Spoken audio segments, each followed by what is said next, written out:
So I'm here with Paul Mauro and Josh Ritter, and we are going to ask some questions from our Fox News readers, and hopefully these guys could answer them about the Nancy Guthrie case. So, guys, the first question is from Jennifer on Twitter. You know, she saw the video last night, and she's curious, does this guy look like a pro? For example, no logos on his clothing, on the backpack, on the gloves. He had a full backpack with items he might need. What do you make of that? Well, I'd have to think that if somebody really was a pro, they would at the least have some available duct tape to put over that camera. He doesn't even seem to understand that somehow or other putting a little bit of a bush in front of the camera is in any way going to block it. I don't really know what he was trying to do there. It's not going to sort of stay there in front of the camera. So there's something very simplistic about the way he does that, and even the way he moves.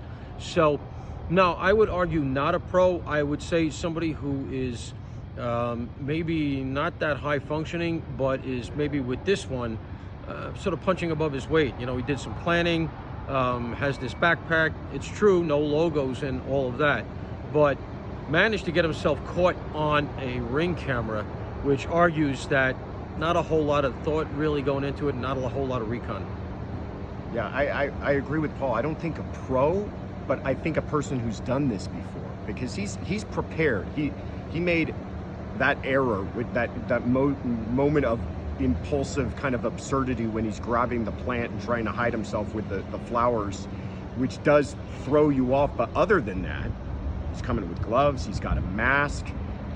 He does figure out how to dismantle that camera. The other thing I think that I don't hear a lot of people talking about is he doesn't seem all that concerned with the dog being on site. He doesn't be all concerned with other people being in the house, with how he's going to gain entry. I don't see a crowbar in his hands. He doesn't seem concerned about an alarm system. It's like he's done this before and maybe even been out to that house.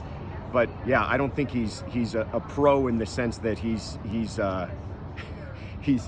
very accomplished at this kind of a crime. No, I'd agree. And, you know, there's another thing, you know, and Josh speaking now brings it to my mind, which is that he goes to the front door. You know, it's in the middle of the night and he's going to try to break into this house. And that matters because the front doors here are like Fort Knox. There are all these one-story buildings with these very heavy oak doors. It's like this adobe style down here. So I don't know what he was hoping to do at the front door, but I never saw a burglar go to the front door or a perp of any sort and just try to gain entry through the front door. It's a strange move.